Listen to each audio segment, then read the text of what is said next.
5년 내 파이프라인, 그렇게 되면 임상 파이프라인 전체 한 30개 정도를 갖는 빅 바이오텍으로 성장할 가능성이 높아집니다.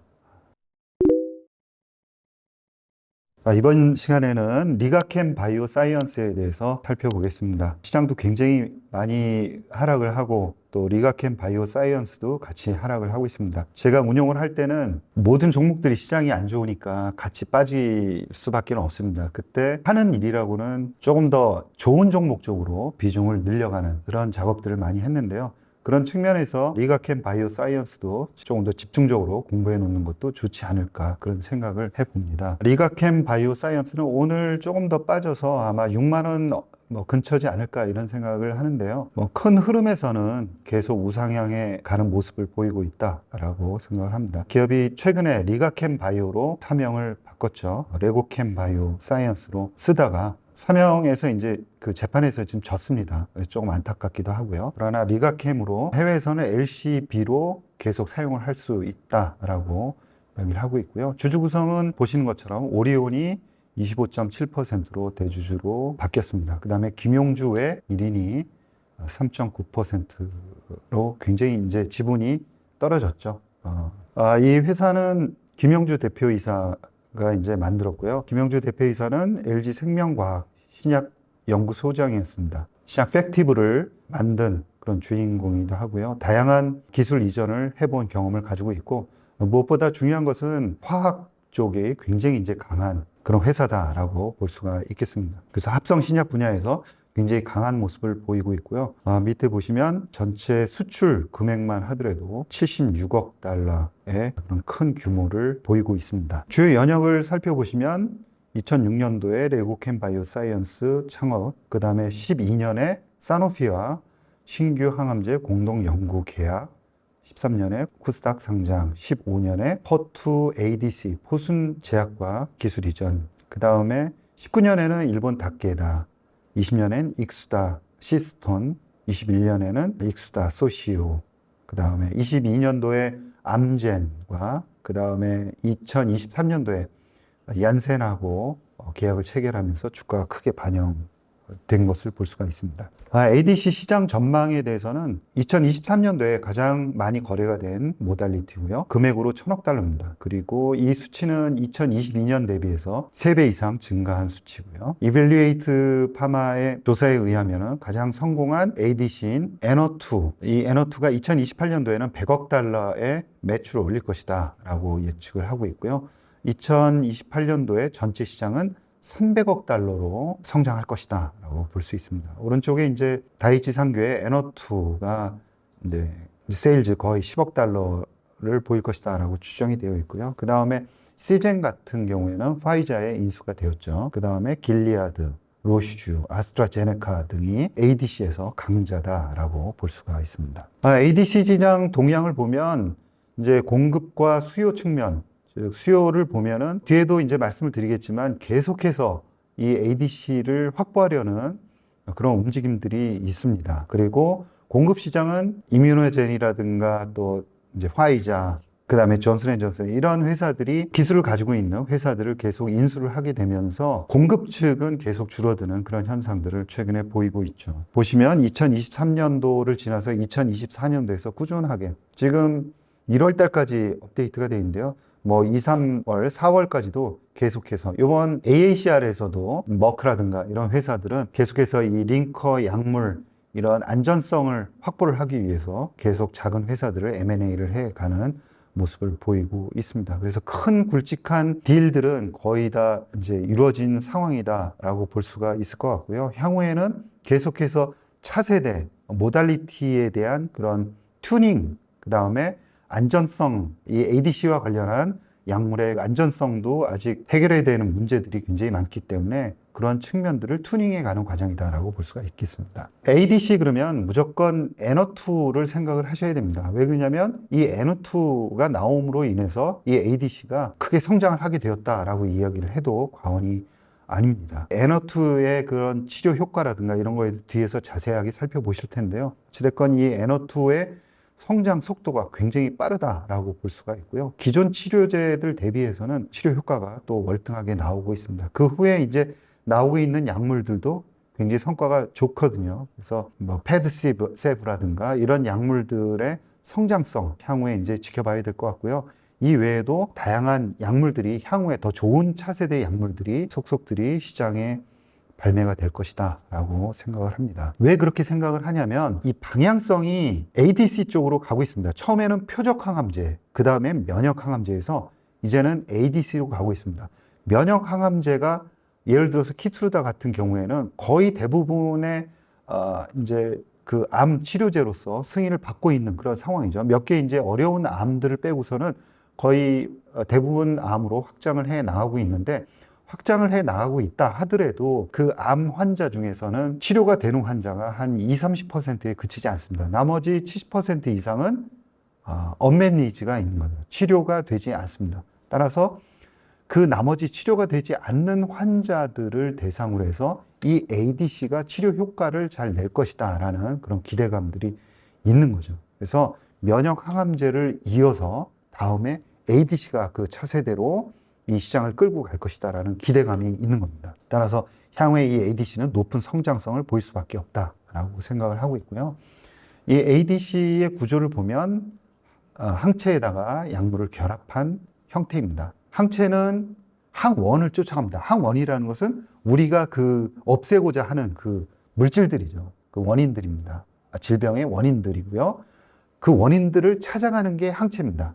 그래서 항체 자체가 치료제이면서도 또 전달하는 그런 전달체 역할도 하는 거죠. 거기에다가 약물을 이어 붙인 게 바로 ADC입니다. 이 ADC의 기전을 보면은 암 조직으로 가서 이 이제 그림을 보시면은 암 조직이 있죠. 그 암 조직에 세포 하나를 떼어내면 그 암세포죠. 그 암세포 안으로 이 ADC가 들어가게 됩니다. 그래서 들어가는 과정을 보시면은 암세포의 수용체와 결합하는 순간 꿀꺽 삼킴을 당합니다. 암세포 안으로 들어가게 되면 주머니처럼, 공처럼 주머니 안에 ADC가 담겨져 있는 거죠. 그래서 이 ADC 엔도점에서 리소점으로 이 주머니가 바뀌게 됩니다. 그러면 그 안에 여러 가지 pH가 낮은 그런 물질들이 들어오면서 이 안에 있는 물질들을 다 녹여버리는 거죠. 그래서 항체와 약물이 분리가 되면서 치료 효과를 내는 그런 기전으로 작용을 합니다. 좀 복잡하긴 한데요.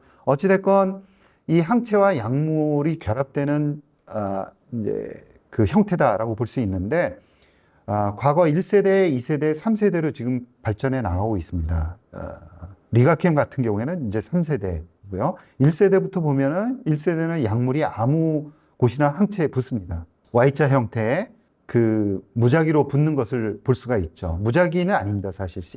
라이신이라는 그런 곳에 가서 이제 약물이 붙게 되는데 2세대부터는 조금 더 특정적인 곳으로 갑니다. 그래서 이제 시스테인이라는 이제 아미노산이 있는 곳으로 가서 붙게 되죠. 그래서 조금 더 체계적으로 약물과 항체 간의 그 결합 비율이 맞아 떨어지게 되고요. 좌우 균형이라든가 이런 것들이 맞아 떨어집니다. 그 다음에는 3차는 아예 스캐폴드를 붙입니다. 그 다음번에 한번 보실까요? 리가켄 바이오의 콘주올이라는 플랫폼입니다. 보면 아예 항체에다가 옆에 날개를 붙여줍니다. 이것 자체가 이제 돼서 나오고요. 그 다음번에 링커와 약물이 그 옆에 결합되게 됩니다. 그래서 이 스캐폴드가 붙는 부분에 정확히 약물이 붙기 때문에 약물의 개수를 조절할 수 있다라는 점이죠.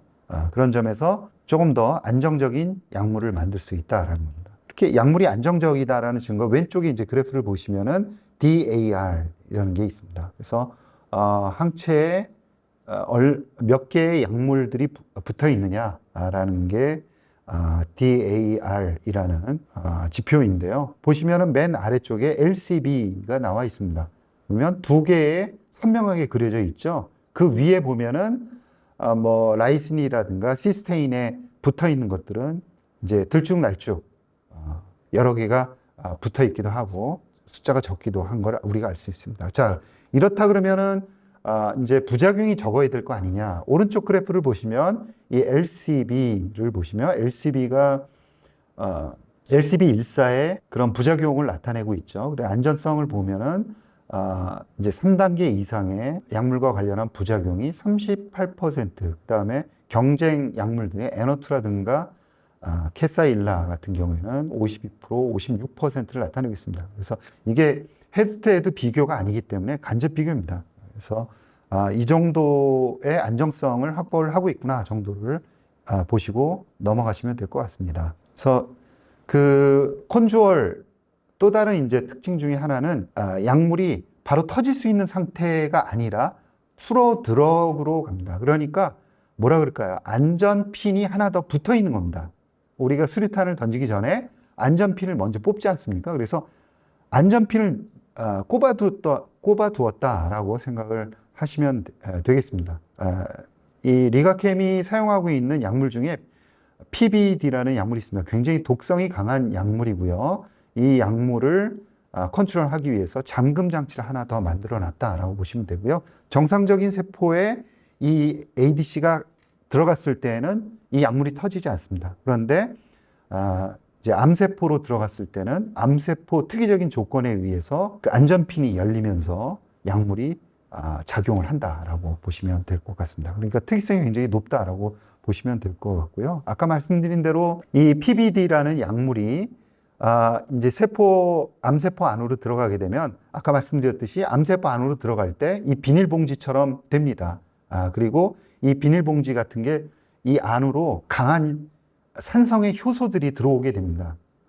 그래서 향후에는 이제 리소좀이라는 형태로 바뀌게 되고요. 그러면 강한 효소가 들어오다 보니까 안에 있는 물질들을 이제 분해하게 되죠. 그러면서 약물이 떨어져 나가서 약물이 작용을 하게 됩니다. 그래서 이 콘주얼이 그 분해가 되는 이 약물이 프로드럭이 분해가 되는 원인은 바로 베타 글루쿠로니다제라는 그런 효소에 의해서 항체와 약물이 분해가 되는 거죠. 그러니까 이 이름은 조금 외워두실 필요가 있습니다. 글루쿠로니다제라는 효소에 의해서 PBD 프로드럭이 항체에서 분해가 되는구나라는 것을 알 수가 있는데요. 그렇다 그러면 혈중에서 만약에 이 효소를 만난다 그러면은 굉장히 곤란하겠죠. 왜냐? 안전핀이 혈중에서 뽑히면서 약물이 작용을 하면은 굉장히 이제 안전성이 위협을 받지 않겠습니까? 그래서 이 혈중에 얼마나 이 글루쿠로니다제가 많은지를 살펴봐야 하는데요. 상대적으로 경쟁사인 C젠의 이제 분해 효소인 캐셉신 같은 경우는 혈중에 굉장히 많은 농도로 있습니다. 그렇지만 이 리가켐의 글루쿠로니다제는 그 수준의 20분의 1 정도밖에 안 된다라는 표를 우리가 확인할 수 있죠.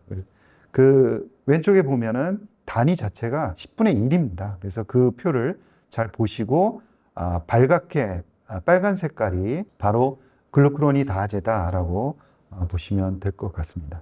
또 한 가지 이 바이스탠더 셀 공격 효과 이 부분은 굉장히 중요합니다.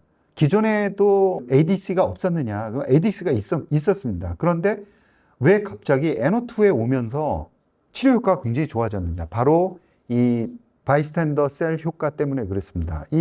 이것은 어떤 효과냐면 아까 말씀드린 대로 암세포 안으로 이 ADC가 들어가서 작용을 하면서 암세포를 사멸을 하게 되는데 거기서 끝나는 게 아니라 다른 옆에 있는 암세포로 가서 또 다른 암세포를 죽이게 됩니다. 그때 비절단형이냐 절단형이냐에 의해서 이제 구분이 되는데요. 아까 리소좀 안에서 그 분해 효소에 의해서 링커가 약물하고 항체가 분해가 된다라고 말씀을 드렸었는데 끝까지 분해가 되지 않는 비절단형이 있고 절단이 되는 절단형이 있습니다. 그래서 절단형 같은 경우에는 약물이 그 해당 암세포를 죽이고 바로 옆에 있는 세포로 가서 또 다른 암세포를 죽일 수 있는 거죠. 그래서 치료 효과가 굉장히 뛰어나다라고 보시면 될 것 같습니다. 자, 그러면 ADC에서는 어떤 약물을 쓸까요? 약물의 기준을 두 가지로 이제 나눠 볼 수가 있습니다. 하나는 아주 독한 약물. 아까 이제 말씀드린 리가켐 바이오가 사용했던 그 PBD라는 약물. 그 다음에 데룩스테칸을 최근에 이제 많이들 사용하고 있는 데룩스테칸. 그 다음에 MMA 같은 약물들이 있습니다. 그래서 데룩스테칸 같은 경우에는 조금 더 독성이 강하지 않은 약물이다라고 보시면 될 것 같습니다. 그래서 이 표에 보시는 대로 왼쪽으로 갈수록 적게 사용해도 강한 효과를 내는 것, 똑같은 효과를 내는 기준입니다. 그러니까 왼쪽으로 할수록 조금만 사용해도 강한 효과를 낸다라고 보시면 될 것 같고요. 밑에 있는 표를 보시면 데룩스테칸 같은 경우에는 암세포의 DNA를 망가뜨립니다. 그래서 DNA는 약간씩 이렇게 꼬여 있는 형태인데요. 이 꼬임을 조절해서 암세포를 사멸시키는 그런 기전이라고 보시면 될 것 같고요. 또 MMA, MMAF라는 것은 암세포의 미세소관을 망가뜨립니다. 미세소관이라는 것은 오른쪽에 위에 그 그림을 보시면 길게 철관 같은 것들이 있습니다. 이게 바로 우리 보통 세포나 아니면 암세포, 세포 안에 있는 미세소관이라는 것이고요. 하나하나는 튜블린이라는 구조로 되어 있습니다. 이것은 고속도로로 표현하는 사람들도 있고요. 또 어떻게 보면 필요한 물자를 실어 나르는 길이다, 이렇게 이제 표현을 하셔도 될 것 같습니다. 그래서 이제 그림을 보시면은 단백질들이 계속 이동을 하면서 물자를 수송하고 있는 그림도 우리가 볼 수가 있는데요. 이러한 미세소관을 망가뜨림으로 인해서 그 암세포를 사멸하는 그런 기전입니다. ADC 유형을 보면은 토포이소머라제라는 게 오른쪽 보시면은 토포아이라고 쓴 것들이 있습니다. 이 물질들이 아까 보시면은 데룩스테칸 같은 그런 물질들입니다. 암세포의 DNA를 망가뜨리는 그런 약물들인데요. 이런 약물들이 최근에 많이 거래가 되고 있다라고 보시면 될 것 같습니다. 기술 이전 계약 현황을 살펴보면 얀센으로 기술 수출한 내용이 가장 이제 금액이 크다라고 보시면 되고요. 그 다음에 익수다도 1조 원 이상, 그 다음에 암젠이 1조 6천억 원으로 상당히 큰 규모입니다. 그 다음에 소시오가 1조 2천억, 익수다도 또 다른 플랫폼 기술로 1조 원 가까이 수출이 되었습니다. 뒤에 이제 프로덕트와 플랫폼의 그 차이를 좀 설명을 드릴 거고요. 어찌됐건 가장 큰 규모의 그런 기술은 한 4개 정도가 이루어졌다라고 보시면 되고요. 특히나 긍정적인 것은 최근 들어오면서 빅파마로의 기술 수출이 계속 늘어나고 있다라는 점은 더욱더 고무적입니다. 리가캠 비즈니스 모델 보면은 아까 그 프로덕트이냐 아니면 플랫폼이냐를 구분해야 된다라고 말씀드렸는데, 먼저 프로덕트를 보시면 ADC 프로덕트, 라이센스 아웃을 보시면 이 리가캠 같은 경우에는 항체를 만드는 회사가 아닙니다. 그래서 항체를 외부에서 도입을 하거나 아니면은 특허가 만료된 항체를 사용을 하거나 이렇게 하는 거죠. 그래서 라이센스 인된 항체를 사용을 해서 여기에다가 그 컨주얼 플랫폼 기술을 사용을 해서 ADC 프로덕트를 만듭니다. 그리고 이 ADC 프로덕트 자체를 판매를 하는 게 바로 프로덕트 라이센스 아웃이 되는 거죠. 그리고 아예 그 컨주얼이라는 그 리가캠 바이오의 이 ADC 플랫폼을 그 라이센싱 아웃합니다. 그러면은 그 가져간 회사들은 자기가 가지고 있는 항체에다가 이 약물을 붙여서 임상 시험을 하게 되는 거죠. 최근에 존슨앤존슨, 얀센의 그 기술 수출된 LCB84 계약 현황에 대해서는 좀 살펴볼 필요가 있습니다. 이 계약이 가장 큰 것이기 때문에 선급금이 1억 달러, 그 다음에 단독 개발 옵션 행사금이 2억 달러인데, 이제 이것은 내년 정도에는 아마 얀센이 그 행사를 하지 않을까 이렇게 예상을 하고 있습니다. 그래서 금액으로 보면 한 2,600억 정도인데요. 내년에 2,600억 정도를 수령할 가능성이 있는 거죠.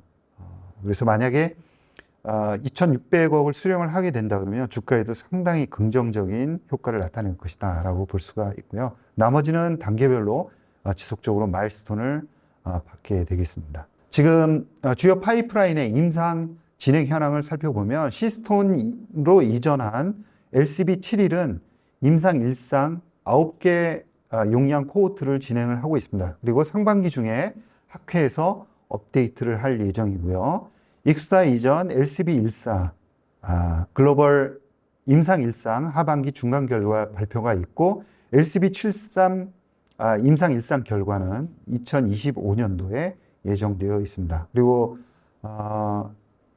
포순제약에서 하고 있는 LCB14 같은 경우에는 올해 안에 임상 3상 그 다음에 마치고 연말에 BLA를 제출할 예정이다라고 이야기를 하고 있고요. 신규 임상 진입 물질의 수출 가능성도 많은 상황입니다. 그래서 아까 그 AACR에서 이제 발표한 그런 물질들도 수출 가능성이 많다라고 볼 수가 있습니다. 리가켄 바이오는 수상 실적도 꾸준하게 있는데요. 가장 유명한 월드 ADC 학회에서 2022년을 제외하고 5회 연속으로 수상한 실적을 가지고 있습니다. 작년에도 가장 최고의 상인 위너로 선정될 정도로 ADC 부문에서는 기술력을 인정을 받고 있다라고 볼 수가 있습니다. 비전과 전략을 말씀을 드리면 올해 들어서 오리온으로부터 추가적인 자금을 했기 때문에 조금 더 공격적으로 2023 비전을 조기에 달성하겠다는 계획을 발표를 했는데요.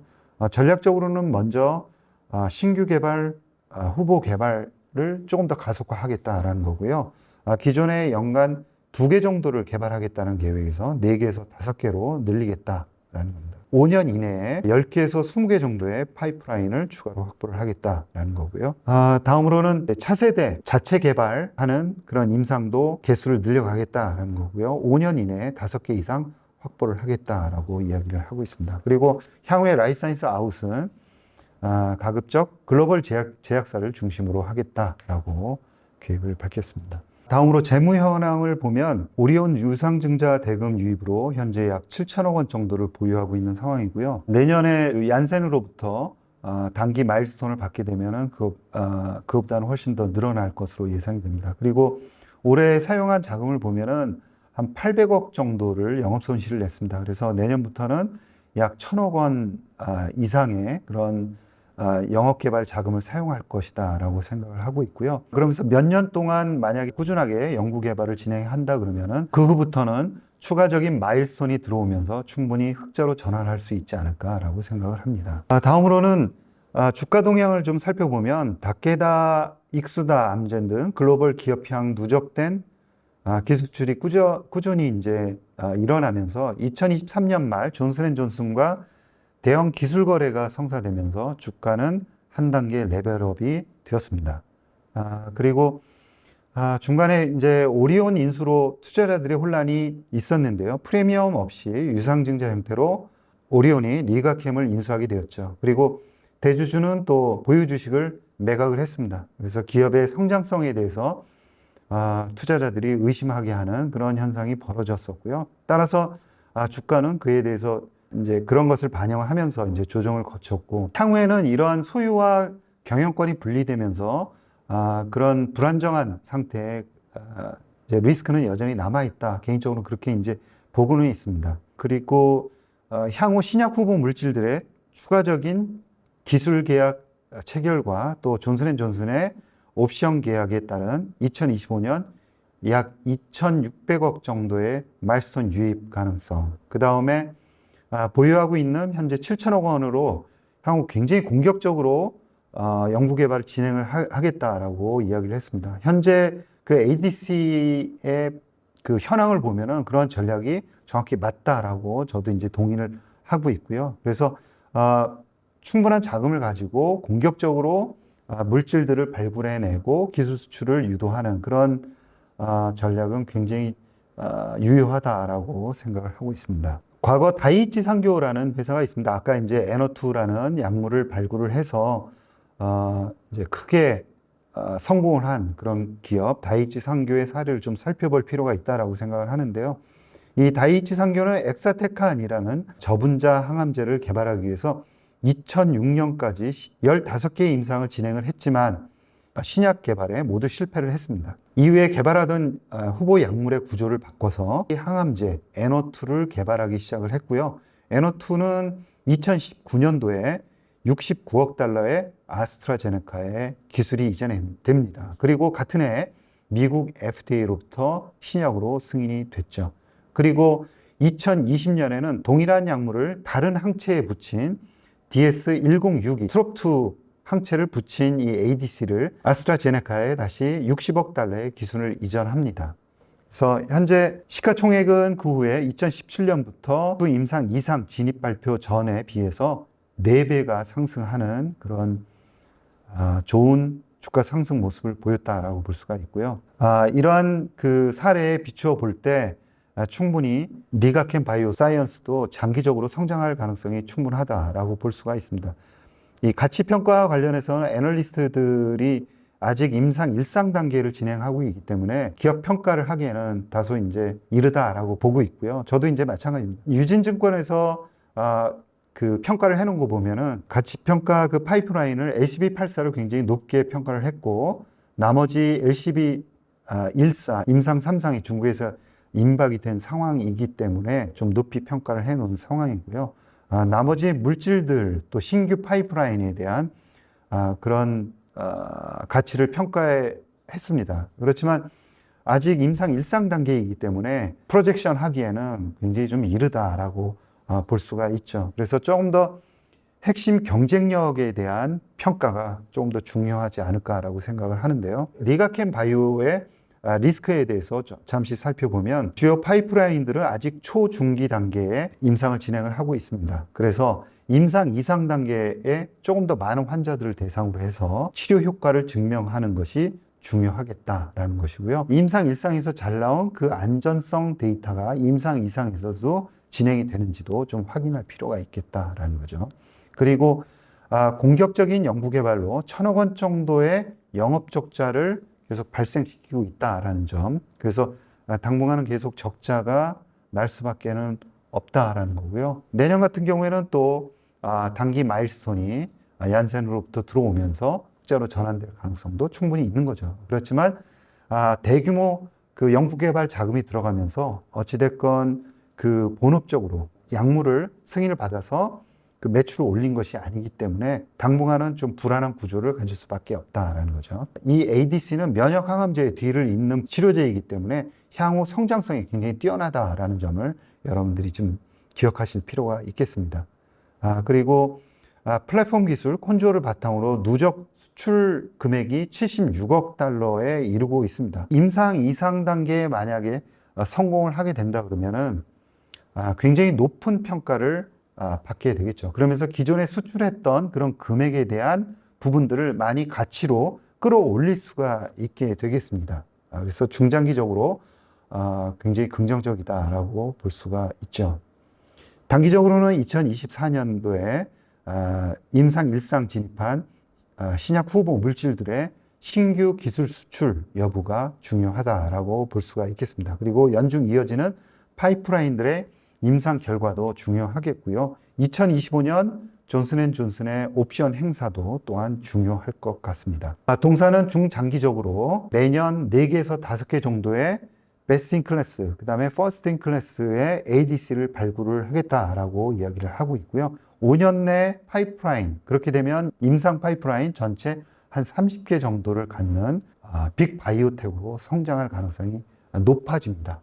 그래서 리가캠 바이오에 대해서 우리가 생각할 때는 조금 더 장기적인 그런 관점을 갖고 그 기술력을 임상 2상, 3상에서 계속해서 증명해 가는지를 확인할 필요가 있겠고요. 그 신약을 1개, 2개의 승인을 받으면서 빅 바이오텍으로 성장하는 모습까지 좀 지켜보면 좋을 것 같다라는 말씀을 드리겠습니다. 이상으로 리가캠 바이오에 대한 설명을 마치고요. 저희가 새로운 기업 탐방 컨텐츠를 준비 중에 있습니다. 시청자 여러분의 궁금하신 기업들이 있으시면 댓글로 남겨주시면 감사하겠습니다. 그리고 인터뷰를 희망하시는 바이오 기업 관계자분들은 고정 댓글에 있는 메일로 연락을 부탁드리겠습니다. 여러분, 감사합니다.